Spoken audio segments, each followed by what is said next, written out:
Our lives are laid out on a road of bumps, turns, struggles, and more. How do we respond? How do we endure adversity for learning and growth? I'm Aubrey Johnson, and we'll explore these questions and more on The Road to Rediscovery.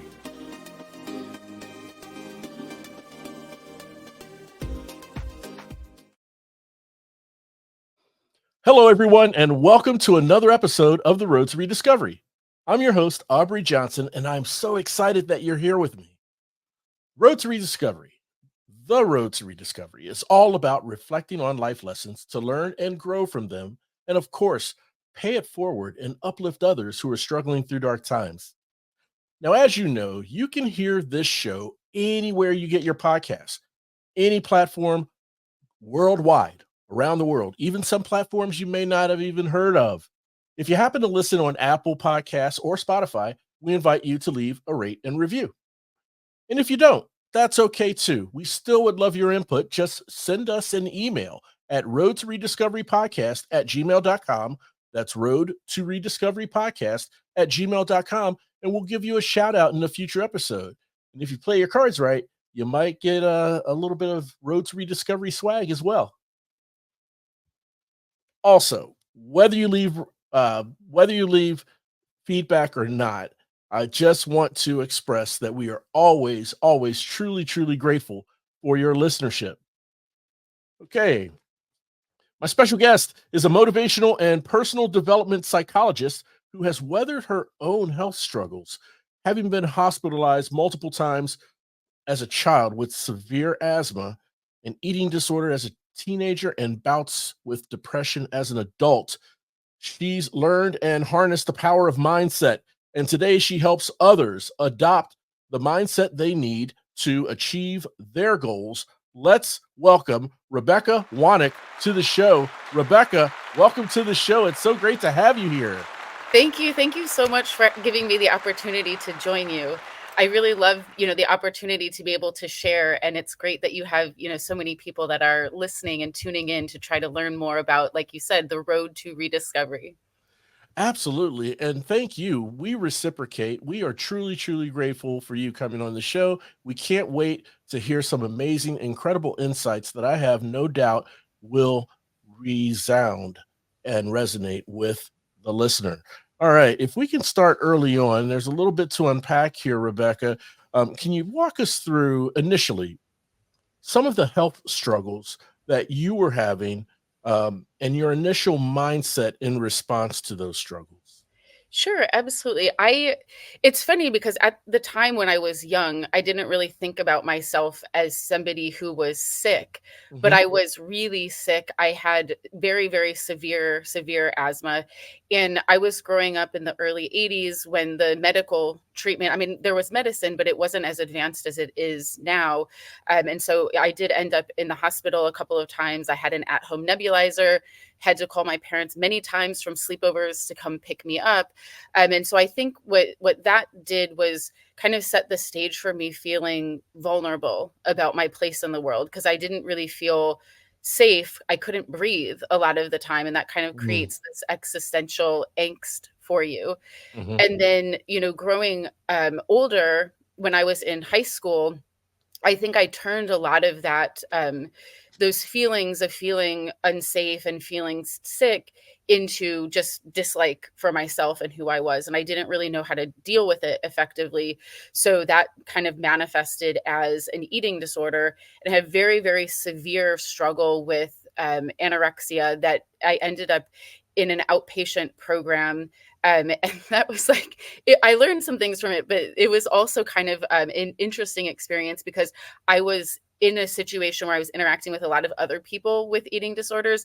And one of the things that is known about people with eating disorders, they're very competitive. So it was Yeah. like this very sort of like unhealthy microcosm of people teaching other people unhealthy behaviors. And as a consequence of that, I kind of transitioned from anorexia into bulimia. And that was a much harder struggle to overcome because it's easier to hide it from the people that are around you.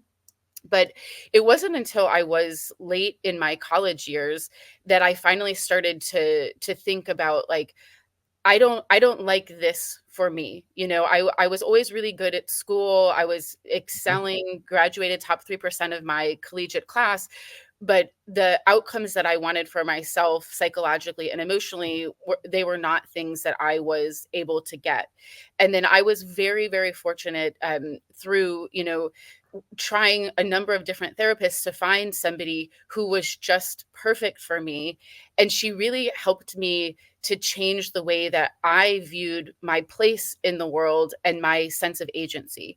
Yeah. What I feel like I learned early on was that I didn't have a lot of control over the things that were occurring. I felt like life was happening to me, and I was born with these extra struggles. Um, and then I started to think about, like, even if that is the case, there's so much that I have control over. And if nothing else, I have control over the way that I'm reacting in the situation. Right. Every time you're engaging in an action, you have the choice of determining, am I doing something that's pushing me closer towards my goals, or Yes. taking me farther away? And I think once I learned that, and I learned the importance of self-forgiveness, that sometimes you won't make the right choice, but that's okay. That's not a reason to give up. That's not a reason to let yourself feel overly discouraged. Then I really was able to get reset on a path towards what I always call now self-optimization, like being really oriented to do the things on a regular basis that are going to help keep you up and going, even when life is a struggle, because new things will always come along. Right. And now I actually, about 5 years ago, I started experiencing really severe problems with muscle pain. And Mm. one of the things that kind of helped me to get out of the eating disorder and get reset with respect to like psychological well-being was exercise. I used it as a healthy coping mechanism. Mhm. And then I started noticing that I was having just so much pain every time I did anything physical. I felt like I was basically, I'd run a marathon. I would take these long naps, and that's still something that's kind of an ongoing struggle, because one of the things that you learn as a middle-aged woman, you go to the doctor and you say you're experiencing some kind of nebulous pain. Oh, Yeah. it's stress, it's psychosomatic.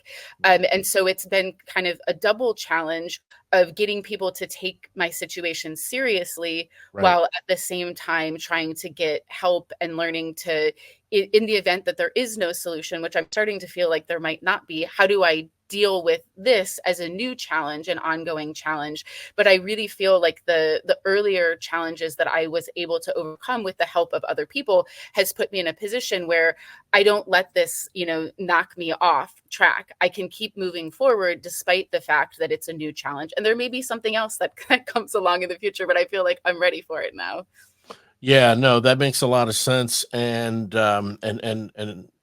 being in contact with those people who were able to help you come to that uh point of realization within yourself helps you to better manage and respond to things like the muscle pain that you're going through now, and trying to figure out whether or not there's a cure for it or a solution. But at least you have the mindset to and expectation to learn how to manage it. If, Exactly. if there's no solution or no lightning in a bottle, so to speak.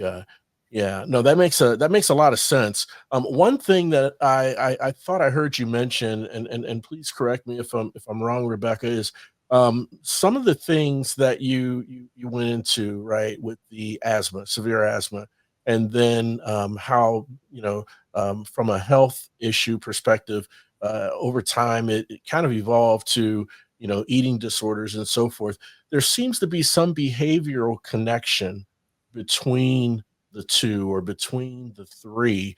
And I thought they were, I don't know, mutually exclusive, but it sounds like they were connected because I thought I heard you mention, um, you know, you you kind of thought, I guess it was a hit on your self-esteem, thought less of yourself as someone who can socially interact, not sure where I fit. And so in response, you start, having eating disorders or being bulimic or anorexia and things like that. So is there a behavioral connection that kind of bridge from one to the other? And I basically I'm asking that, generally, would people tend to have a behavioral connection between, different types of medical issues?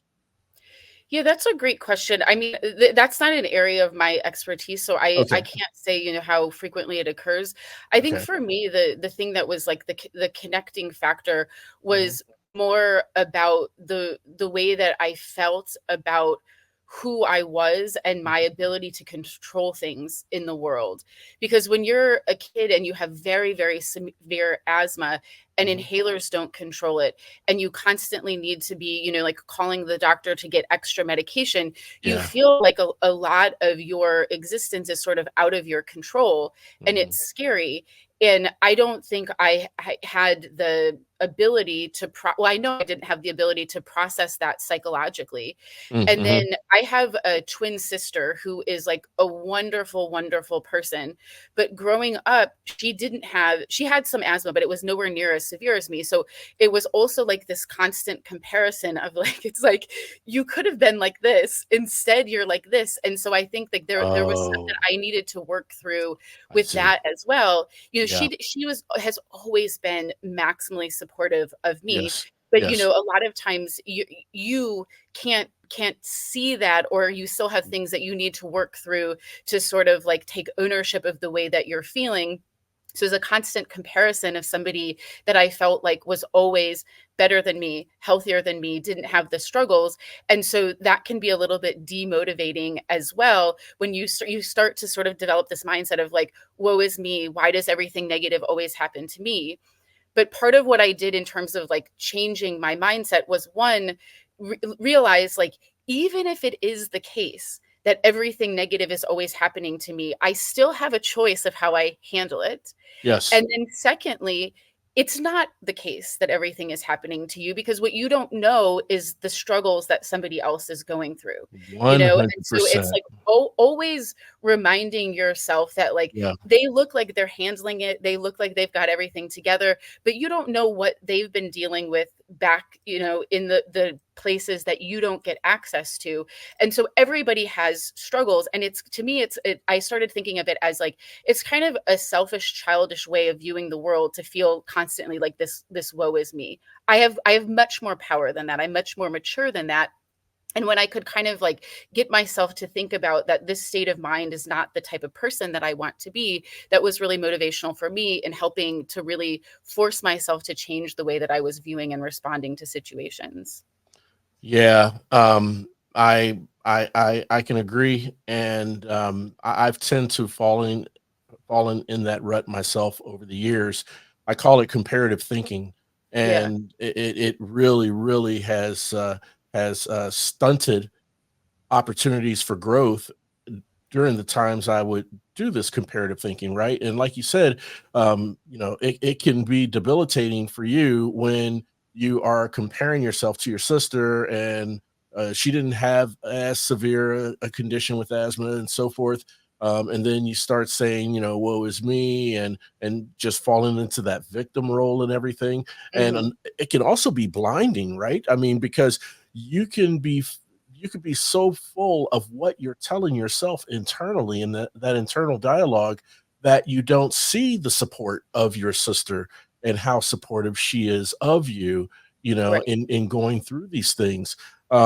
This is incredible insight that I really appreciate you sharing with the listeners, so they know, we all have these struggles. We all have tend to compare ourselves and ask, hey, do I measure up? Am I making the mark, right? Or why am I falling short? And if I'm falling short, then all this bad stuff happens to me. Another insight you shared is selfishness.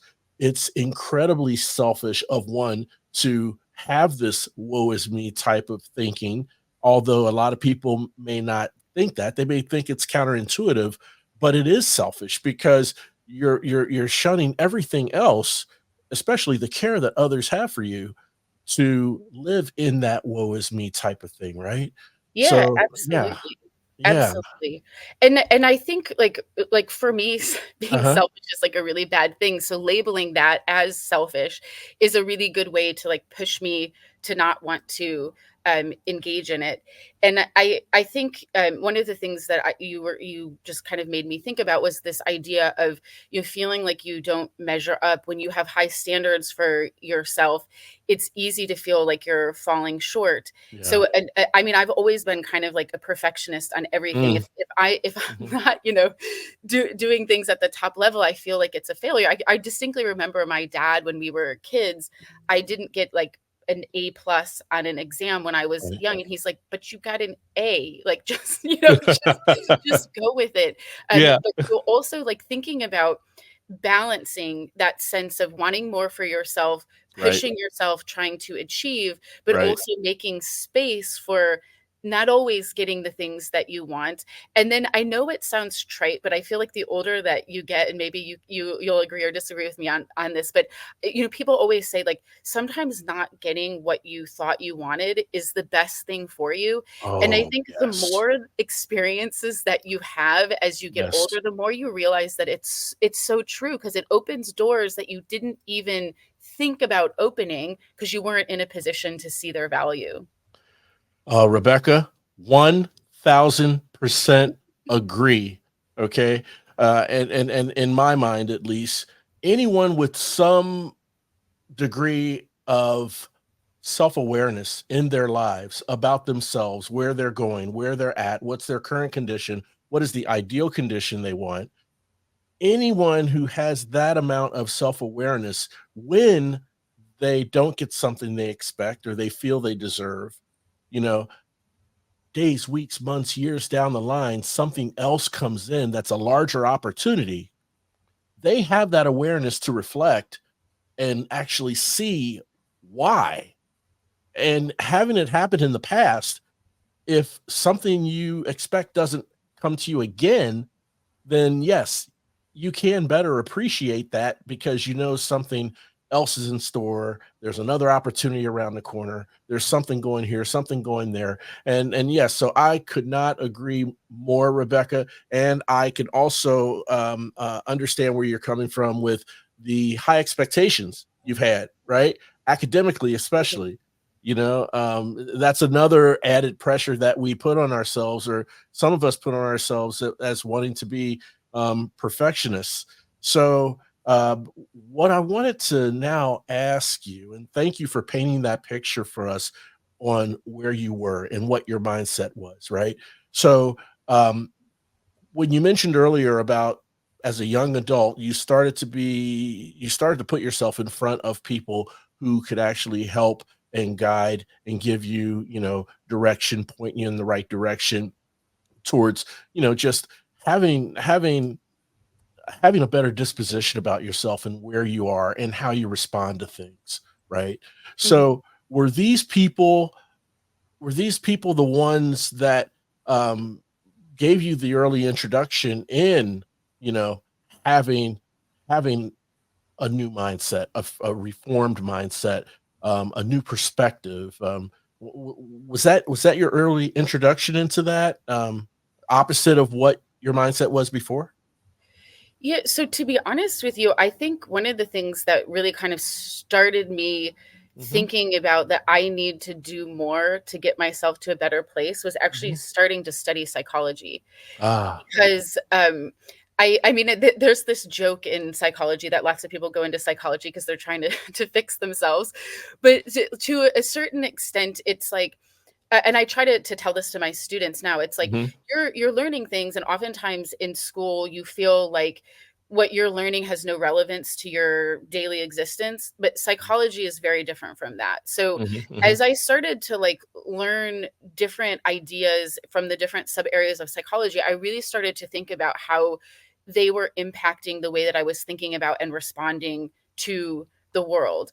And so, just to give you kind of a concrete example, I ended up doing my dissertation for my PhD on social comparison and body image, Okay, because that is one of the issues that people who suffer from eating disorders oftentimes struggle with is right, body image, and picking the wrong sources in the environment to compare to that will always leave you feeling worse about yourself. And right. so what I did my dissertation work on was like, are there ways that we could adjust mindset to make those comparisons when they occur less negatively impactful. Yeah. And there's other little things that I've learned along the way, and this is one of the things that's great about being in a position to continue teaching this, is there's constantly things where you're like, here's this principle, here's this way of adjusting how you can view things, put it into practice, and then you get to see how beneficial it is. That's motivation to keep trying to make those little tweaks and changes, and Yes. it keeps you going on that path. Yeah. Yeah. No, that's a great approach. That's a great strategy. And yeah, I definitely definitely agree with that. Um, and when it comes to, I guess, what you picked up with psychology, um, uh, I want to ask you this, but I'm trying to think of how to frame it. Um, uh, let's see. Uh, First off, let me know whether or not you agree or disagree, but it's Okay. just an observation that I've had. Okay. And I would just love to know if there's an answer to this. Psychologically speaking, Rebecca, how can we explain the irony that a lot of people that I've at least observed behind a lot of people in society, why we often have a mindset to worry and dread over things we can't control, yet not do anything to improve our situations that we can control? Yeah, that's a fantastic question. So part of it is that the bigger things that we can't control, they stand out in your mind more because they're Yeah, just more emotionally impactful. Um, but I totally agree with you that one of the big important pieces to try to sort of change your trajectory is to realize that wasting time worrying about the things that you have no control over is not putting you in a position to make changes when you can. I right. think there's also a self-protective piece to that. Again, you said it's ironic. It's kind of counterintuitive, but Yeah, if I'm worrying about stuff that I have no control over, then I don't have to feel responsible for not doing the things that I can control because it's like, oh, my mind's over here. There's all of this big stuff that I can't do anything about. So it allows you to kind of like give yourself license to not focus on the small, potentially more important things that could help put you in a better place. I mean, you see this stuff all the time with people with diet and exercise. yeah, So it's like, like I'm so tired of like all these excuses of like, it's like blaming lack of access to healthy food for being yeah, overweight and like, I'm too busy to exercise. You're never right. too busy to exercise. You could take the stairs everywhere you go instead of the elevator. Hmm. You don't have to eat that extra candy. I mean, it's like it's very rare that there's not things that people are doing that are contributing to their ill health, Correct. but they can focus on these sort of like larger things that are less controllable, and that sort of frees them up psychologically from worrying about the small things. So you have to catch yourself, and you also have to be around people that can help you to catch yourself. So I always joke that I'm probably like the world's most annoying friend because a lot of times I'm very good at listening to people, but at Yeah, some point I will just be like, "Yo, what I'm hearing you say is this, yeah. but actually here's a couple of concrete things that you can be focusing on." And I love when people do that for me too because it's easy to get spun out into, like you just get lost in your own thought process. So Yeah, having, good people that are able to challenge you in a way that doesn't make you defensive, that helps you to see like they're here to help you, they'll support you with yeah. when you need it, but also kind of challenging you to make those changes is really important. It's like you've read my mind. I mean, this is a perfect segue into talking about your optimization for mindset, right? And reconditioning. Because I definitely want us to go into this and really unpack and reveal for the listeners, you know, um, some of the anecdotes and what you mean when it comes to methods and ways that you coach and teach for optimization for mindset and reconditioning. Um, as you were just explaining that, being the most annoying friend and calling them out when say, "Hey, you said you would do this, you didn't do that," or even you enjoy it when they do the same to you, right? So Yes. um, this process of reconditioning and optimization for mindset improvement, in my view, from what I've read with about your work, um, it appears to encourage us to, and again, I apologize for lack of better term, quote, pick up our bootstraps and put on our big boy and big girl pants, and hold ourselves accountable. And that is a very, very important piece. I think we alluded to self-awareness a few minutes ago Mhm. in our conversation. I think a lot of that has some involvement there as well. But being that annoying friend for those who have for those who have assumed themselves as the victim, okay, and those who have decided, and now that you say it, it is counterintuitive. Um, those who have decided to occupy their mind and energy towards the things that they can't control, as to give them somewhat of a pass on not doing what they can control. Um, for those who have assumed that role, the victim, and they decide to wallow in their misery for so long that uh, they they find it difficult to toughen up.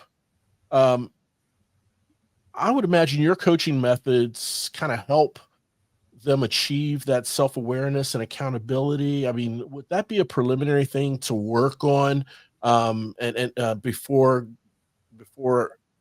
I don't know, optimizing the mindset? Yeah, absolutely. So I mean, I think at the core initially when working Okay. with clients is figuring out for them what are the primary issues, and oftentimes it is associated with feeling not powerful, feeling like a Right. victim in certain domains. But Mhm, like two big things that I try to work with people on are mhm. one, most of the time when you're saying it's an issue with someone else, it's a you issue. And Good. so you like if you can constantly take ownership and say it's a me issue, Yeah. that makes you so much more powerful, because the only person you have any amount of control over is you. You have zero control over other people. You can Yes. try to affect their behavior by changing your own, but at the Mhm, end of the day, they've got their own stuff going on. But mhm, I see this a lot in with clients in relationships mhm. where they're complaining about things that their partner is doing, or they're talking about various types of things in the interaction. And what I'm always hearing is it's like you're not recognizing what's a you issue that you're projecting on them, because then it becomes the partner's responsibility to fix it, which Yeah. is not, it's not fair. No. So like owning the fact that you're not perfect, owning the fact that you should in every situation when you're upset, Mhm. first and foremost say, what am I contributing to this? Like, why am I upset?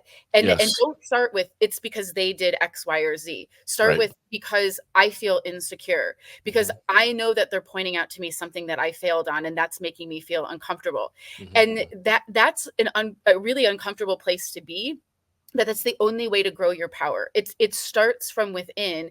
And if you're too afraid of taking ownership, then you're gonna just sit there and wallow. And I say this all the time to people. I it's like, I'm not making choices for you. You can make whatever choice you make. I will Right. continue to talk to you Right. ad nauseum. You can make whatever choice you make. I'm here for you no matter what. But Right. what you need to think about is this choice going to be one that the next time we meet is going to make you feel good about sharing where you're at? Is this choice going Right. to be one that 6 months from now you're going to look back and be like, I'm glad I made that choice? Right. Or is 6 months in the future you going to be like, why did you do that to me? I wish you would have made the change then, because I would have had 6 months of working, with and look how far I would have come. So Yeah. really just like it's hard for people to take ownership, Mhm. but if you can do it in a way that helps them to break down their defenses, to feel vulnerable but feel supported, I think that's really key. And I have like a sense of humor about almost everything. So I think one of the ways that I help people to feel comfortable and not defensive is by using humor to kind of diffuse the situation. And Right. then I think, it's kind of clear I'm an overshare. There's very little about like my past or experiences that I don't feel comfortable sharing. And I think sometimes when you're working with clients, for them to know that like you've had similar types of struggles validates the experience that they're in, so they don't feel like, oh, this situation is so unique, nobody can really understand where I'm coming from. Of course, everybody's Right. got their own specific situation, but there's parallels across many individuals. And so knowing what has worked for me, I mean, I've had a lot of, we haven't covered like half of the stuff that I've had to go through to get over it. And so it's like knowing that I've been able to push through, I think, is also something that oftentimes lends some validity to what I'm trying to share and work on with clients. Well, sure, they see you here on the other side, right? Yeah. And not to discount or say that, there aren't still things you're working through, Right. but Right. they see you here on the other side of let's say the largest lion's share of the struggle, okay, Right. on the other side of that part now. And yeah, that's wow, that was a tremendous amount of insight, Rebecca. I had a point I wanted to kind of dovetail on what you said, and I was just taking it in so much that I kind of lost that that dovetail point.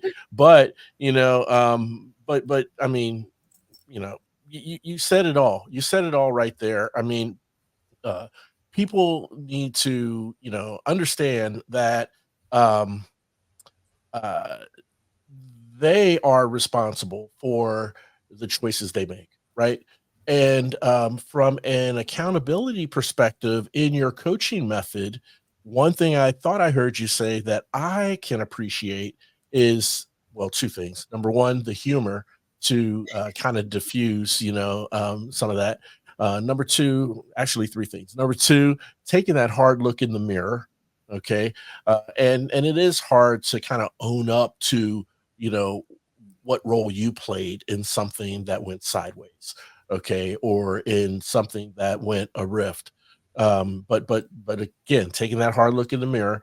And number three, which is I think it's brilliant, and it's something that I think needs to be done. It's important, and it's not deceitful or anything, but it's it's letting letting the person know, creating that safe space for them so they know that they're free to make whatever choice they want, and you'll still work with them and support them.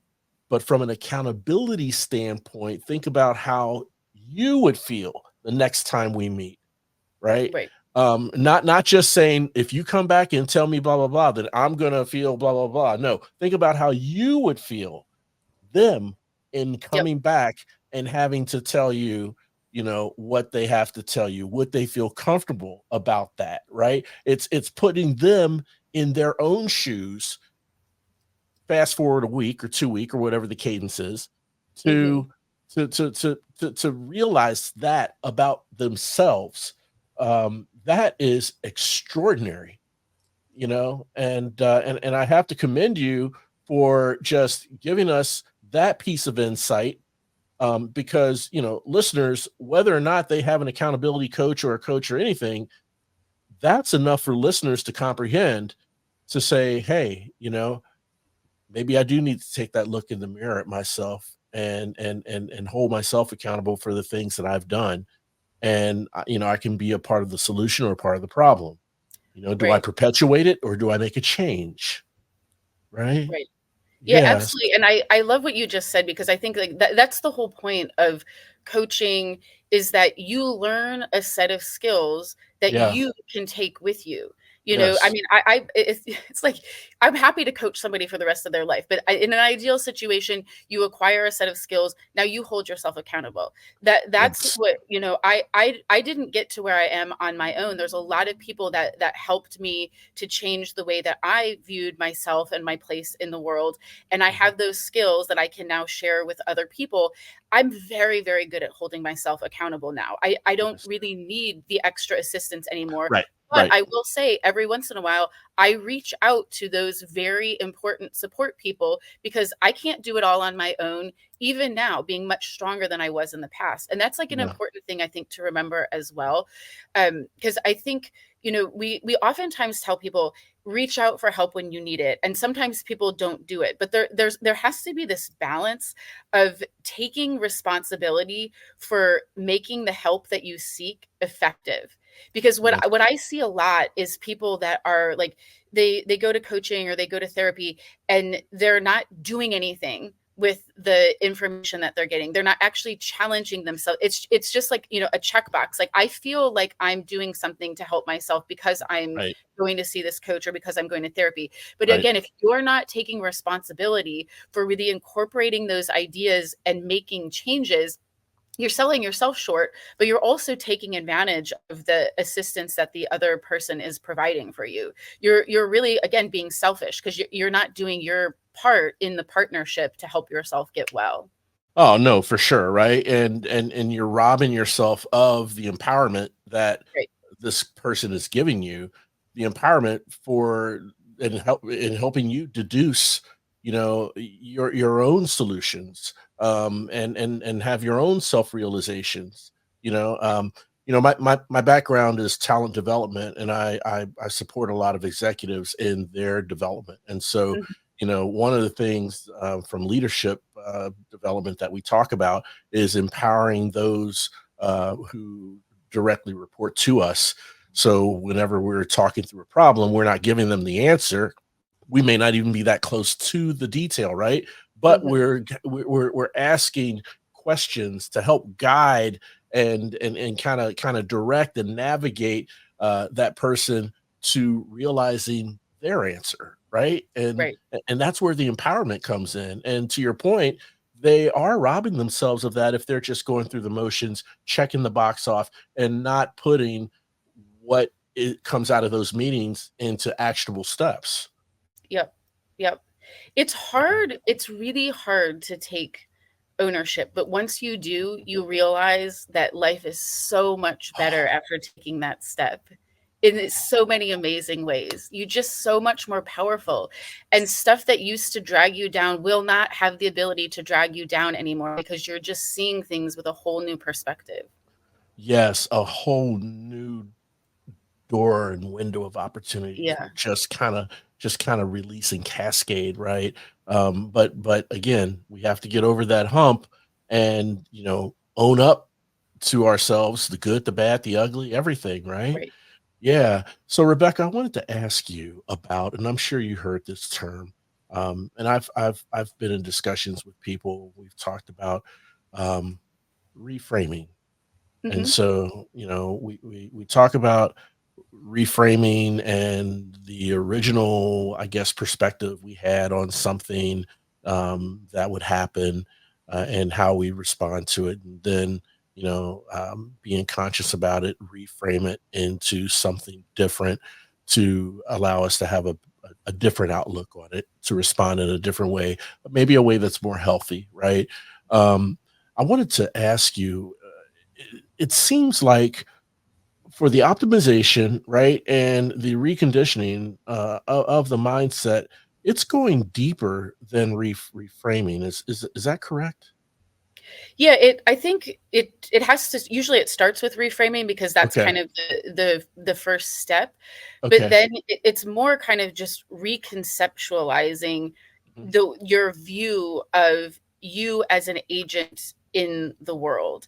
And Gotcha. that's a bit bigger than just reframing any one particular type of an event. But it's a Mhm. process, right? And I distinctly remember like one of the things that first helped me kind of, get started on Yeah. changing my mindset was my therapist told me, if you have a thought, just ask yourself, is this helpful? She's like, and you just start there. It's so simple. Just, is this helpful or not? And then it's like eventually you get to the point like, if it's not helpful, ignore it. If it's helpful, use it. But it's like you have to start somewhere. And Yeah. so reframing is really important and powerful. But the other thing that I think sometimes people don't respond well to reframing is because it's like, if I'm in the middle of having like a really bad experience that things are just like I'm just sad, Yeah. sometimes you just need to let yourself have that negative emotion, but you can't let yourself get stuck there. That's what I always say. It's Right. like, have it, let yourself wallow, but give yourself a time frame. So I just had something bad happen to me last week, and I like texted my dad, and I'm like, oh, like I'm disappointed. And he's like, are you okay? I said, yeah, I'm gonna give myself an hour. I'm gonna cry about it for about 10 minutes. Then I'm gonna go for a walk. I'm gonna pick myself back up, and I'm gonna move on because I'm too busy Yeah. with Yeah. other things to worry about it. But it's like, if you don't give yourself space to sort of have the negative emotion, then you're not validating that sometimes life is hard, sometimes things are crap, and they're just unpleasant, and that's okay. And you have to be comfortable with being okay with sitting with the negative emotion. But the kind of victim mindset is like, it lets that negative emotion take over, and that sort of starts to define you, and you expect other people to feel sorry for you because this bad thing happened to you. That is totally disempowering, right? you Yeah. so you you you have to learn skills and strategies to let yourself feel without getting stuck in that place. Yeah, no, that makes a lot of sense. And Rebecca, is this what you refer to as the vent to reinvent? Yes, yes, exactly. Okay. That is 100% why I called the coaching business Vent to Reinvent, because you Mhm. got to get stuff off your chest. You got to have space to be upset about things. Sometimes life is just not nice. Sometimes it's not Yeah. fair. But Yeah. then you move on to, why am I letting this out? Am I letting it out so I could stay stuck? Of course not. You're venting so that you can put yourself in a position to move forward on a much more positive trajectory.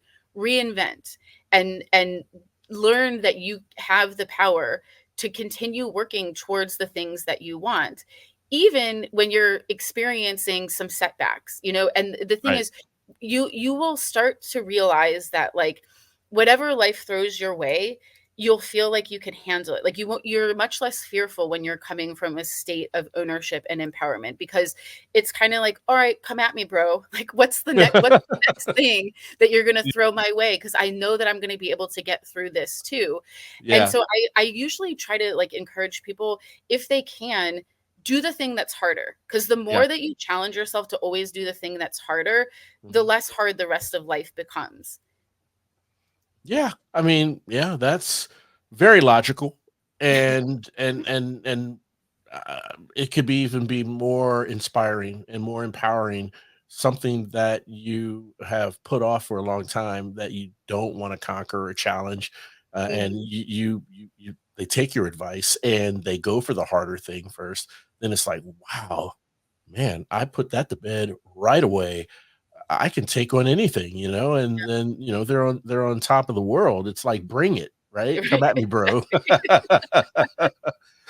Oh, this is absolutely this is delightful, Rebecca. It really is. Can you let us know how can the listeners follow you, connect with you, learn more about the great work you're doing, and maybe even follow you on social media? Yeah, absolutely. So, to learn more about the coaching, you can go to my website, vent2reinvent.com. Hmm. And then I have a link to my blog there, and you can sign up for the blog.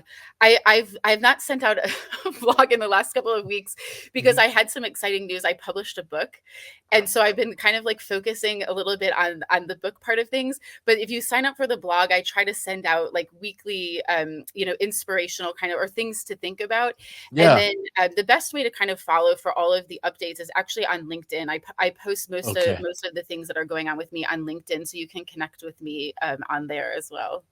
Fantastic. And by the way, congratulations Oh, thank on your you. book. Thank you. Congratulations for sure. And um, that is wonderful news. And so your LinkedIn handle, your website, all that information, we will make sure we have those links in the episode show notes so the listeners can click on those, learn Perfect. more about your work, connect with you on LinkedIn while listening to this wonderful conversation. Dr. Rebekah Wanic, it's been an absolute pleasure having you on the show. I really appreciate the insights. I really appreciate the discoveries and rediscoveries that you have encountered and on your journey that you've shared with the listeners. I hope we can stay in touch. I'd love to bring you back on the show sometime in the near future, maybe even to talk about your book. Absolutely. Thank you so much, Aubrey, for having me. This was a huge, huge pleasure. I'm very, very grateful for the opportunity to be able to share and discuss these topics with you. And I would love to join you again. Absolutely. Oh, fantastic. I will hold you to that, Yes, Rebekah, for perfect. sure. Keep me accountable, right? Yeah, be accountable for sure. We'll be accountability buddies. How about that? Yes, perfect. Awesome. And hey, look, I want to thank all of you for tuning in and listening. And you may feel like this at times, but in our daily struggles and adversities, we're not alone. And hope is just around the corner. All we need to do is look. I humbly ask that you please share this show with someone you love who needs motivation, inspiration, and support. And when it comes down to it, we're all just roadies on this journey of life. And it sure feels good having you on the road with me. Thanks again for listening. We'll chat again soon. We really hope you enjoyed this episode of The Road to Rediscovery. We'd love to hear from you. Shoot us an email at roadtorediscoverypodcast@gmail.com and leave us any questions or comments you may have.